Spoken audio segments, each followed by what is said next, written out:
Hola mis amigos y hermanos de la Fundación Ramón Pané, soy el Padre Andy, que ya como es habitual cada martes tenemos este programa Somos Semillas del Reino de Dios.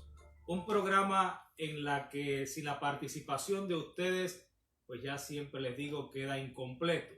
Qué importante que ustedes se comuniquen a través de nuestras redes sociales de la Fundación Ramón Pané. Aquí tenemos también el número de WhatsApp, por lo que ustedes pueden hacer sus llamadas, pueden hacer sus comentarios, 786-620-1056. Así que les repito una vez más, recuerden que este programa es importante, la participación de ustedes. No solamente hablando o preguntando acerca del corto tema que pueda exponer en este día, sino pues haciendo sus peticiones, acción de gracias, algún comentario que ustedes sugieran o quieran para entrar en diálogo y también para ponerlo yo en mis oraciones. Así que con este deseo de comenzar este gran programa, Somos Semillas de Reino. Gran porque es la parte grande es Cristo que está en nuestra vida y sabemos que sin Él nada podemos hacerlo. Vamos a comenzar pues este programa como siempre lo hacemos con este momento de oración, tomando el Evangelio del día. En el nombre del Padre, del Hijo y del Espíritu Santo. Amén.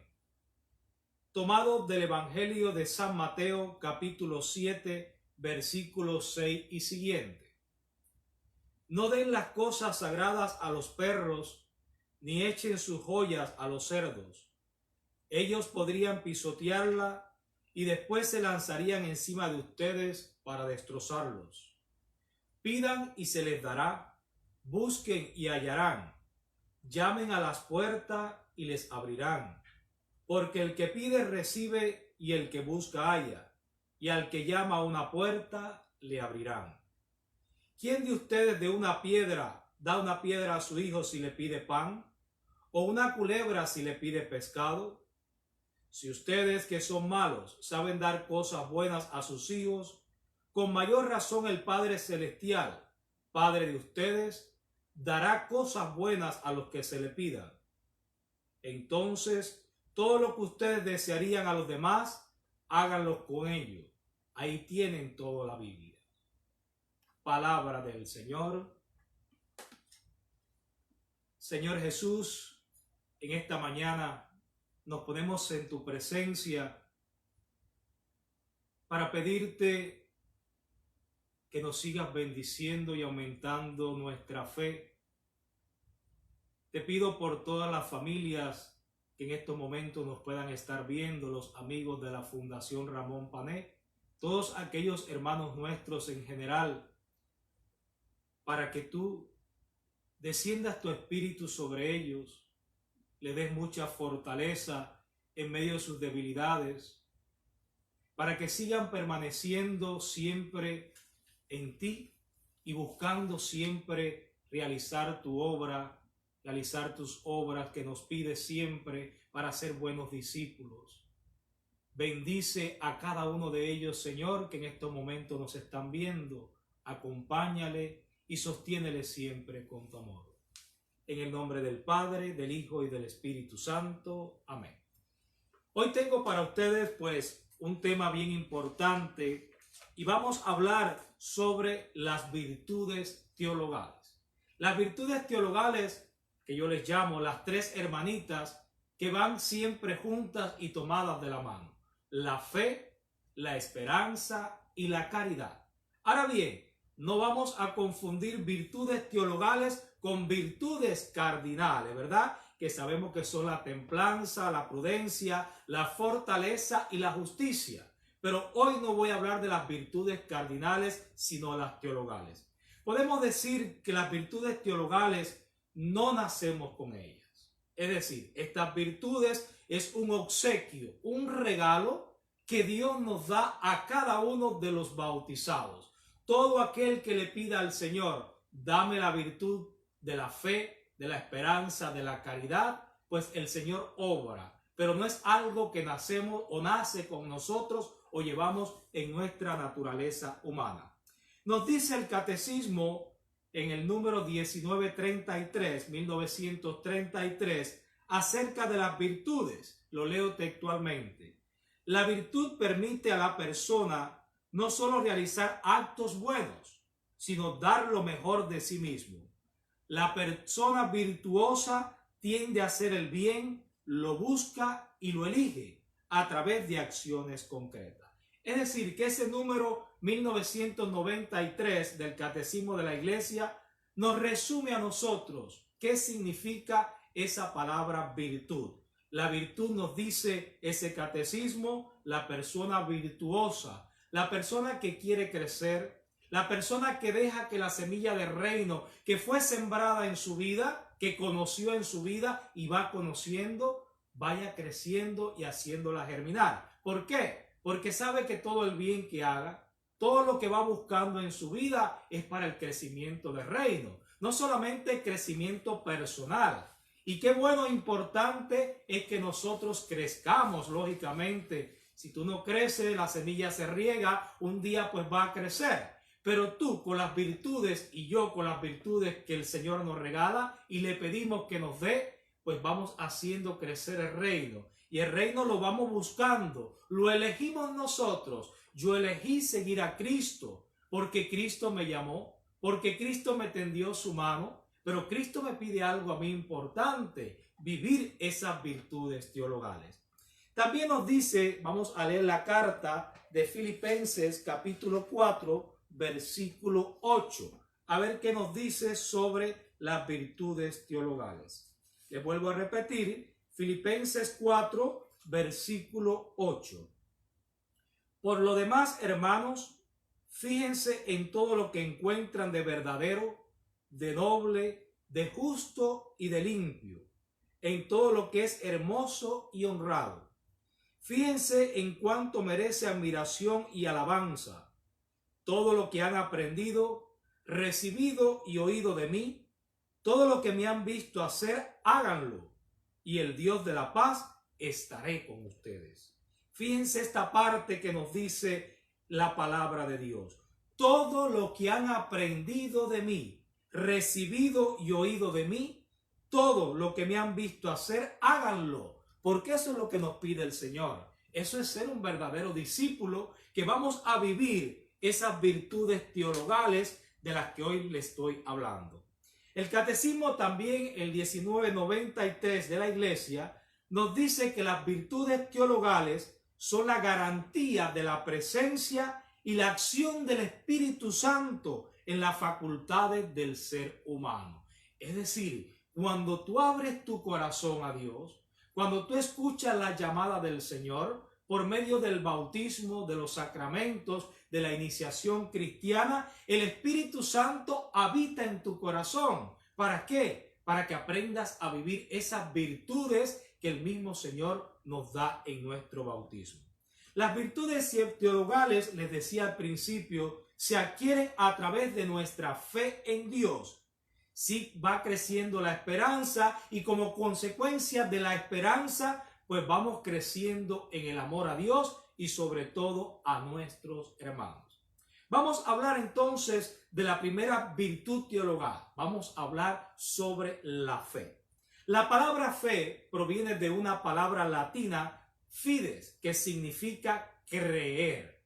Cuando yo digo, yo tengo fe en esta persona, yo tengo fe en algo, es porque estoy convencido que lo que me está diciendo y le estoy creyendo en su palabra, lo que me dice verbalmente, creo firmemente en lo que él me está diciendo o ella. Qué importante es eso en la fe. La fe es la palabra que nos hace creer, fundamentar nuestra fe en alguien. Y ese alguien en la vida cristiana es Jesucristo. Cómo yo cimiento mi fe de verdad puesta enteramente a la persona de Cristo, en quien yo creo, en quien yo oigo, en quien yo veo en la Eucaristía, en quien yo veo en el prójimo, en la persona que necesita de mí. Es decir, la fe es alguien a quien yo pongo la confianza en él. Y mi confianza está puesta solo en Cristo, nuestro Salvador.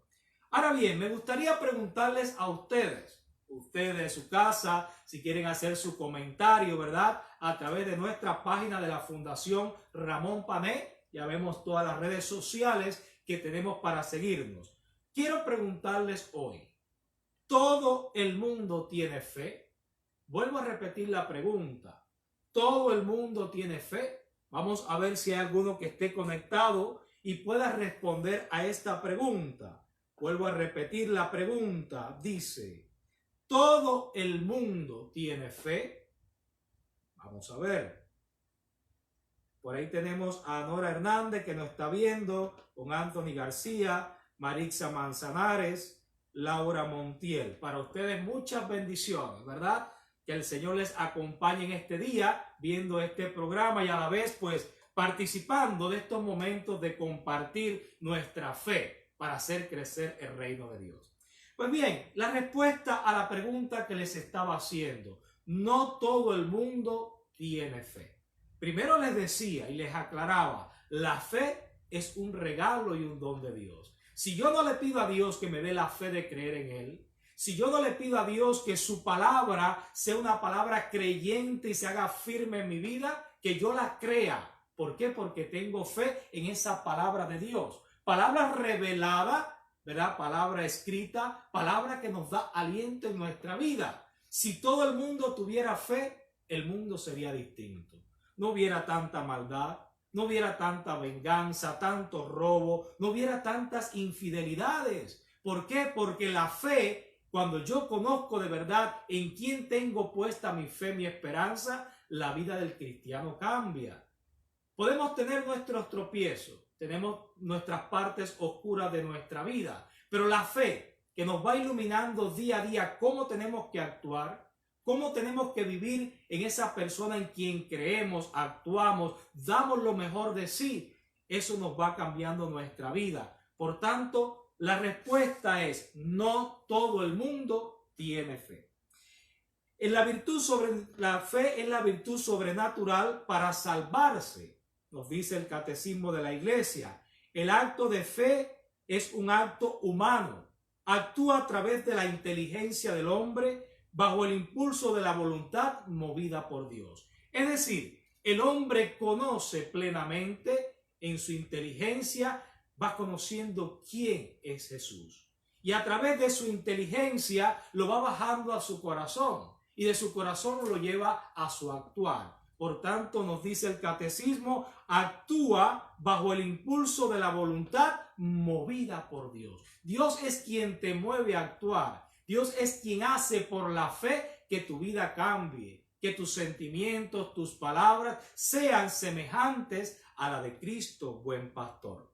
La fe es cierta porque se fundamenta sobre la palabra de Dios, ¿verdad? Qué importante es que nosotros día a día aprendamos de la palabra de Dios. Si yo no conozco la palabra de Dios, no voy conociendo verdaderamente a quién yo sigo, en quién tengo puesta la fe.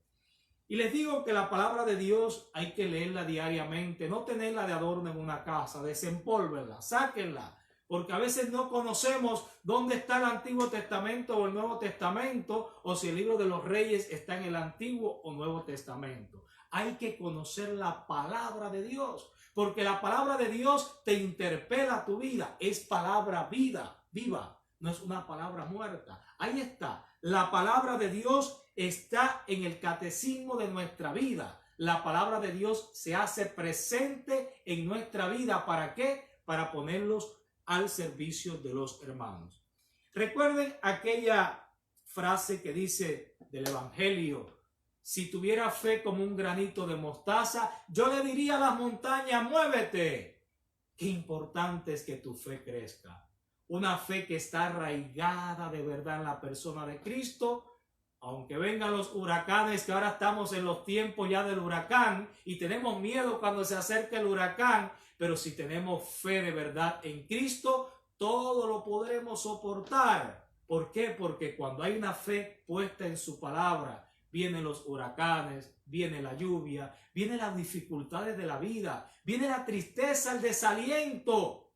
Pero si tengo fe, nada me puede apartar del amor de Cristo, porque el amor de Cristo me hace diferente. El amor de Cristo me hace confiar cada día más en su palabra.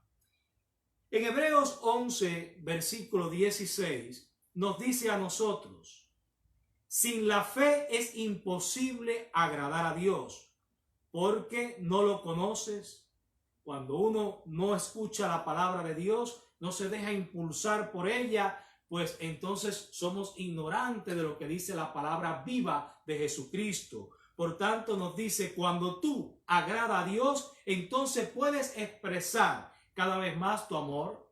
Lo integras, ese amor que sientes por Cristo, por tus hermanos, lo vas integrando a tu propia vida y lo vives, porque para eso estamos llamados. ¿De qué vale tener mucha fe, mucho conocimiento de la palabra de Dios, cuando hay otra virtud que vamos a ver al rato? Esa fe tiene que expresarse a través de las obras. Recuerden que los hermanos separados pues decían que solo para salvarse era necesario la fe. Y Jesucristo viene a arremeter y dice, una fe sin obra es una fe muerta. Por tanto, lo que tú crees en Cristo, lo que tú sientes por Él, estamos movidos, llamados a expresarlo a nuestros hermanos.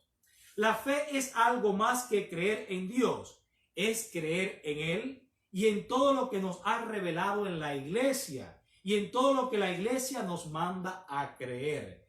Fíjense que hay verdades de fe que la iglesia nos dice, esto tenemos que creerlo, un dogma de fe. Cuando el Papa pues habla es cátedra, ¿verdad? Tenemos que creer en la presencia, que el Espíritu Santo está actuando a través de él. Y eso es un dogma de fe. Tenemos que creerlo, saber que es inspirado por el Espíritu Santo. Para la fe hay que alimentarla. Así como en la vida, pues una planta usted no le pone agua, un animalito usted no le da comida, pues poco a poco va desfalleciendo. ¿Por qué? Porque no se ha alimentado. La fe hay que alimentarla. ¿Y cómo yo alimento la fe? A través de la oración. Fíjense qué palabra tan importante. Alimentar la fe con la oración diaria. Y la oración no es buscar palabras hermosas. La oración no es buscar discursos hermosos. La oración es, como decía Santa Teresa, sentarnos en la presencia del Señor y decirle, Señor, tú me miras, yo te miro. Eso le bastó para hacer lo que es hoy la gran doctora de la iglesia, y eso es alimentar la fe. Porque la fe alimentada por la oración, pues la oración nos cambia y nos transforma. No tenemos que pedir grandes cosas, porque ya Dios sabe también lo que hay en nuestro corazón antes de que nosotros lo pidamos. Pero la fe sí hay que alimentarla. Dios te bendice, Dios te acompaña, pero la fe aliméntala con tu vida de oración. Al levantarte en la mañana, al mediodía, en la noche antes de dormir, cuando estás trabajando, también uno puede hacer una oración para sí mismo. Alimenta tu fe para que cada día pues crezca más en ti ese deseo de servir al Señor por la fe que tú depositas en su persona. La segunda virtud teologal por la que vamos a hablar hoy, ¿verdad? Ya vimos que la primera, les dije, era la fe. La segunda virtud es la esperanza. La esperanza que es tan importante en estos tiempos que estamos viviendo.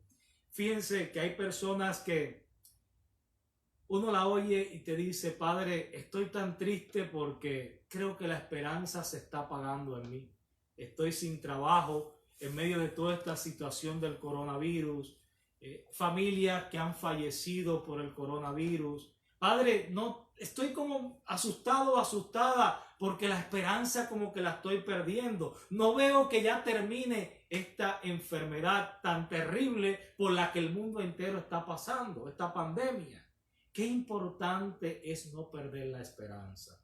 Cuando uno pierde la esperanza, mis amigos, amigas, es como ese barco en alta mar. Un barco que no tiene timonel y va para donde quiera, las olas van y vienen y lo llevan a un lado y a otro. Así es la vida del cristiano. La esperanza se arraiga en la persona de Cristo. La esperanza nos hace esperar contra toda desesperanza, contra todo sufrimiento que pueda haber en nuestra vida.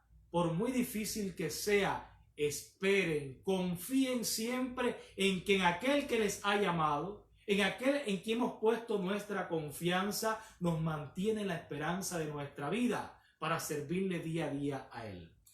En el Catecismo de la Iglesia, seguimos con el número 1993, nos dice a nosotros que la esperanza es la virtud por la que deseamos de Dios la vida eterna, como nuestra felicidad. Con promesas de Cristo, las promesas que Cristo nos hace o nosotros confiamos en Cristo, es no defraudarle. Esperar contra toda o ante toda desesperanza. Yo espero en Cristo, que es mi fortaleza. Yo espero y confío en el Señor, que es quien me ha elegido a mí y me ha llamado. La esperanza es la seguridad de que Dios nos dará todos los medios convenientes para serle fiel hasta el fin de nuestra vida. Miren, cuando uno pasa por muchas tribulaciones, puedes tener la seguridad que Dios nunca te va a dar a ti una prueba mayor que la que no puedas soportar en tu vida. Dios sabe cuáles son las pruebas que podemos soportar, porque Dios quiere fundar en ti una gran fe y esperanza, no un desaliento, no un desánimo, no una desilusión, sino la fortaleza de creer verdaderamente en Él. La esperanza nos ayuda a nosotros a esperar siempre, valga la redundancia, de aquel que es la gran esperanza de nuestra vida, que nos espera siempre como el hijo pródigo, ¿verdad? El padre, cómo recibe a su hijo con los brazos abiertos. ¿Por qué? Porque confía en su hijo y tiene la esperanza de que ese hijo va a ser cada día mejor. Que todos los problemas, vicisitudes que pasó ese hijo, ¿dónde lo deposita? En el abrazo que le da a su padre. Así tenemos que ser nosotros. Abrazarnos a la cruz de Cristo y aprender a esperar, aprender a tener esperanza, a confiar, porque el mañana, el final de nuestra vida, va a ser un final grandioso. Existen dos pecados contra la esperanza, y les voy a decir cuáles son esos dos pecados contra la esperanza. El primer pecado contra la esperanza es la desesperación. Me desespero ante lo que no veo claro, inminente en mi vida. Es muy fácil desesperarse. Y fíjense, cuando una persona se desespera, y yo en mi vida personal he experimentado la desesperación. Cuando uno se desespera, pues tiene que aprender a calmarse. A ver, Señor, en medio de esta desesperación que tengo, en medio de esta inquietud que tengo, de estos problemas, ¿cómo yo voy a buscar la calma en mi vida? Manteniéndome siempre en ti, Señor, que eres la esperanza. El segundo pecado contra la esperanza es la desesperación. Me desespero cuando yo confío en Dios, la presunción, es decir, la desconfianza del poder y la gracia de Dios para alcanzar la vida eterna. La presunción. Creemos que podemos alcanzarlo y hacerlo todo por nuestras propias fuerzas, pero estamos equivocados. No podemos dejarnos llevar por la fuerza de la soberbia, que es la que nos quita a nosotros o nos hace caer en la presunción. No seas presuncioso, sé de verdad una persona que confía y abre su vida al Señor. Vamos a leer pues, a ver si algunos hermanos han escrito. Por aquí pues tenemos saludos para Lili Bolio. Lili, Dios te bendiga a ti y tu familia. Gracias por estar en nuestro programa. También tenemos pues comentario de Marianela. Marianela Polsín nos dice: gracias, Padre, por medio de la oración necesito seguir aumentando mi fe. Perdí a mi mascota Dexter, mi perrito, que era como una persona en nuestras vidas, pero sigo orando y leyendo las escrituras. Marianela, cierto que cuando uno tiene pues un animalito así, pues se llega a querer mucho. Es una mascota que te acompaña, es un animalito que te ayuda también pues estar cerca de ti para equilibrar también tus sentimientos, emociones. Siento mucho que que te puedas sentir de esa manera y me alegra que la palabra de Dios sea la palabra que te está alentando en tu vida en medio de esta tristeza. Que el Señor te bendiga y te acompañe siempre. Vamos pues, antes de continuar con nuestro programa, vamos a escuchar una pequeña canción, ¿verdad?, que nos habla a nosotros sobre la fe.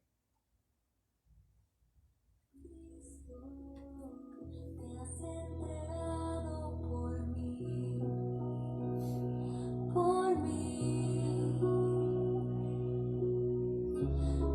Jesucristo, te has entregado por mí,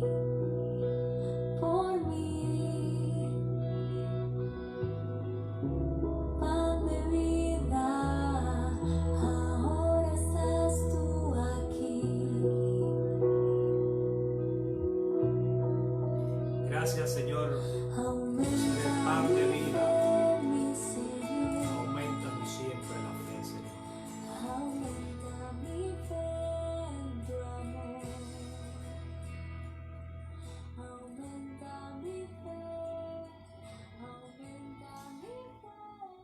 Y la última virtud teologal que se dice tan fácil y lo oímos tal vez repetir una y otra vez en los sermones de los sacerdotes, los obispos, entre nosotros los laicos, los fieles seguidores de Cristo. Una palabra que se repite mucho, pero que poca vivencia tiene: la caridad.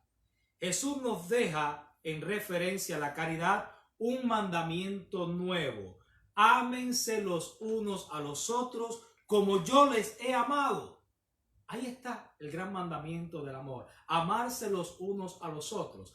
Hace poco, pues, el programa pasado hablamos sobre el perdón, ¿verdad? Y el perdón era perdonar de verdad al otro de corazón. Hoy Cristo nos dice en esta tercera virtud teologal que la caridad es importante. De las tres virtudes teologales, la fe, la esperanza, la caridad, la mayor de las tres, ¿cuál es? La caridad y el amor. Porque Jesús no te va a preguntar a ti al final de tu vida cuántos rosarios tú has hecho. Qué bueno para buscar y mantenerse en el camino del Señor. ¿Cuántos Vía Crucis tú has hecho? Que también son medios buenos para alcanzar pues esa vida eterna. La gran pregunta que Cristo nos va a hacer al final de nuestra vida: ¿cuánto de verdad tú y yo hemos amado? ¿Cuánto te has entregado por el otro? Como hizo Cristo en la cruz. Amando, perdonó a todos. Padre, perdónalo porque no saben lo que hacen. Pues así, mis queridos hermanos, hermanas, amigos de la Fundación Ramón Pané y que nos están viendo, sigan alimentando sus virtudes teologales con la palabra de Dios, con la oración, con el día a día. Aquí les mando también pues saludo para Héctor Martínez. Que Dios te bendiga, Héctor. Marixa Manzanares, gracias Padre Andy por su mensaje, pero sobre todo por estar siempre en estos tiempos difíciles de mi vida. Gracias por su apoyo. Que el Señor te bendiga, Marixa, y te acompañe siempre en tu vida personal. Voy a terminar, pues antes de cerrar el programa, con una historia pequeña sobre las virtudes teologales. Las leo textualmente. Cuenta la historia que en una habitación 4 velas quemaban lentamente. En medio de tanto silencio se podía escuchar lo que entre ellas conversaban. Una de las velas, llamada Paz, decía: los hombres no consiguen mantenerme, viven en guerra y eso provoca la división, la indiferencia y hace que muchas personas mueran. No tiene razón de ser que yo continúe encendida, pues todos son indiferentes a mí. Y disminuyendo se fue y se apagó. Una segunda vela llamada Fe dijo: los hombres me consideran algo superfluo, sin sentido, no quieren saber de mí, pues confían únicamente en ellos mismos. Cuando terminó de hablar, una brisa pasó suavemente sobre ella y la apagó. La tercera vela, llamada Amor, dijo: no tengo fuerzas para permanecer encendida. Las personas me dejan a un lado y no me dan importancia. Hay demasiado odio en el mundo y esto hace que se olviden hasta de los que están más cerca de ellos. Y sin esperar más, se apagó. De repente entró un niño en la habitación. Al ver las 3 velas apagadas, exclamó: ¿qué es esto? Ustedes deberían estar encendidas hasta el final. Esto lo entristeció mucho y comenzó a llorar. La 4ª vela dijo entonces: no tengas miedo. Mientras yo tenga fuego, podremos encender las demás velas. Yo soy la esperanza. El niño, con los ojos brillantes, cogió la vela encendida en sus manos y encendió las otras 3, para que la paz, la fe y el amor, sostenidas por la esperanza, estuviesen encendidas hasta el final, y las 4 velas volvieron a tener luz. Mis queridos hermanos, amigos, una vez más les recuerdo qué importante es la participación de ustedes en nuestro programa. Recuerden que aunque no pueda contestar sus preguntas, sus peticiones, sus comentarios en este momento, lo pueden hacer a través de la página Fundación Ramón Pané. Ahí tenemos todas las redes sociales donde nos encontramos y yo en el próximo programa pues les respondo. Gracias una vez más por estar junto en este programa, sembrando la semilla del reino de Dios. Gracias por la participación de ustedes y les doy una vez más la bendición en esta semana para que el Señor te bendiga y te sostenga en este día. Y yo te bendigo en el nombre del Padre, del Hijo y del Espíritu Santo. Amén. Bendecido día. Gracias.